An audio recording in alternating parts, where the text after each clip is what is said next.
Hello everyone, this is part 3 video of chapter the demographic structure of Indian society. तो इसमें मैंने कुछ NCERT से पॉइंट्स डाले हैं पेज नंबर 19 तक, जिसमें मैंने 2 टॉपिक्स कवर किए हैं एनसीईआरटी से भी। तो चलिए हम नोट्स में से भी देखते हैं। मैंने कुछ ये नोट्स बनाए हैं शॉर्ट से, तो एक बार इनको गो थ्रू कर लेते हैं हम। उसके बाद मैंने जो कॉमन कॉन्सेप्ट्स बोले थे वो करेंगे। तो इसमें आ जाता है demographic structure of Indian society के बारे में।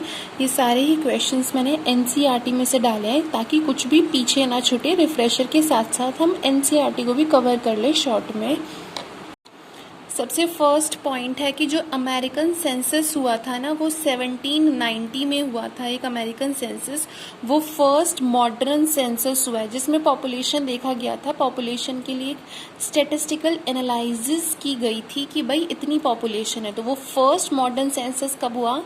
1790 में अमेरिकन सेंसस हुआ था। ठीक है, ये 1 मार्क्स के लिए बहुत इंपॉर्टेंट है ये क्वेश्चन। फिर हर रेगुलर 10 ईयर सेंसस होता है 1881 से। इंडिया में 1881 से रेगुलर 10 साल, हर 10 साल बाद सेंसस होता है। पॉपुलेशन को देखा जाता है कि कितनी पॉपुलेशन बढ़ी है, कितना डेथ रेट हुआ है, कितना बर्थ रेट हुआ है, कहाँ कहाँ पॉपुलेशन बढ़ी है, लोग माइग्रेट कितने करें, किस एरिया से कितने में।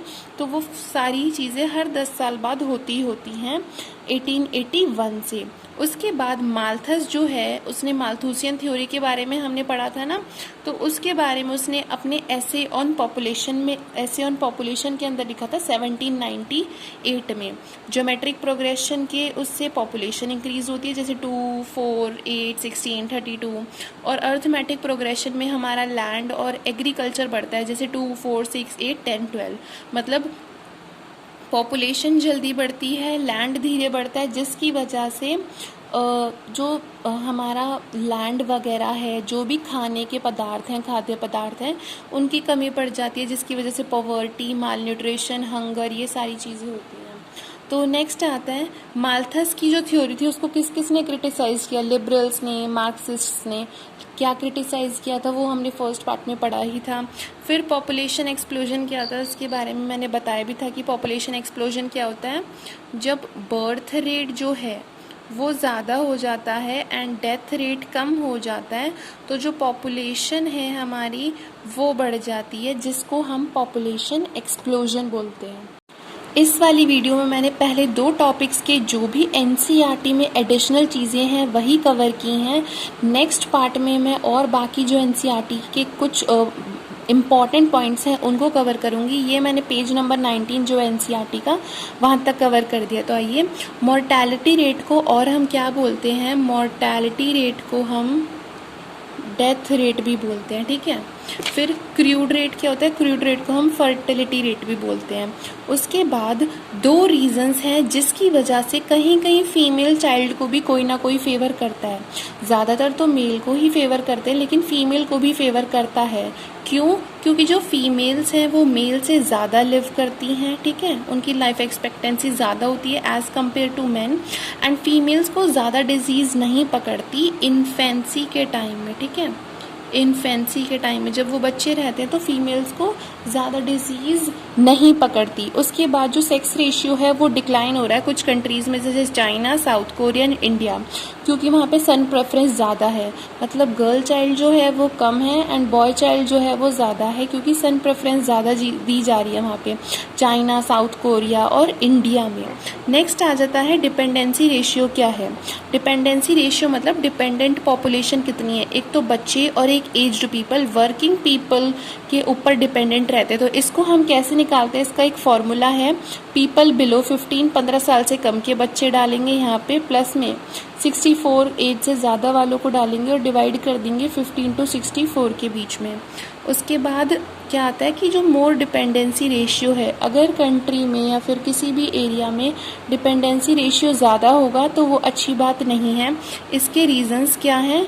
तो कंट्री की जो इकोनॉमिक डेवलपमेंट है वो कम रहेगी, क्योंकि कमाने वाले लोग कम हैं और खर्च करने वाले ज़्यादा हैं। इसलिए इकोनॉमिक डेवलपमेंट कम होगी, उसकी डेवलपमेंट नहीं हो पाएगी, ठीक है। Next, India second most populous country है चाइना के बाद। 2011 में जो सेंसस हुआ था उसमें 121 करोड़ पॉपुलेशन थी इंडिया की। 1918 से 1919 के बीच में 5% लोग मर भी गए थे क्योंकि एक इन्फ्लुएंजा एपिडेमिक आया था उसकी वजह से, ठीक है। फिर सूरत में भी एक एपिडेमिक ऑफ प्लेग आया था सितंबर 1994 में था जो वो प्लेग आया था। फिर आ जाते हैं हम 2006 पे, तो 2006 में डेंगू और चिकनगुनिया दोनों ही नाम की जो एपिडेमिक हैं वो आए थे। तो सूरत में प्लेग आया था एंड 2006 में डेंगू एंड चिकनगुनिया आए थे। अब ये इतनी ज़्यादा हेल्थ प्रॉब्लम्स आ रही थी तो अब इन एपिडेमिक्स को कंट्रोल करने के लिए कुछ ना कुछ तो करना ही था।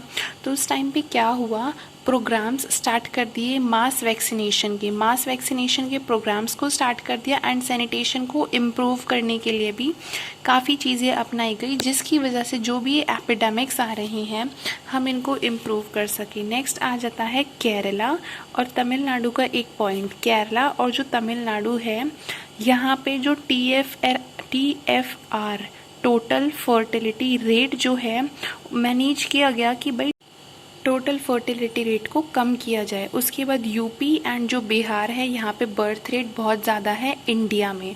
तो ये कुछ इंपॉर्टेंट पॉइंट्स थे टिल पेज नंबर 19 तक NCERT जो थी हमारी सोशियोलॉजी की उसके।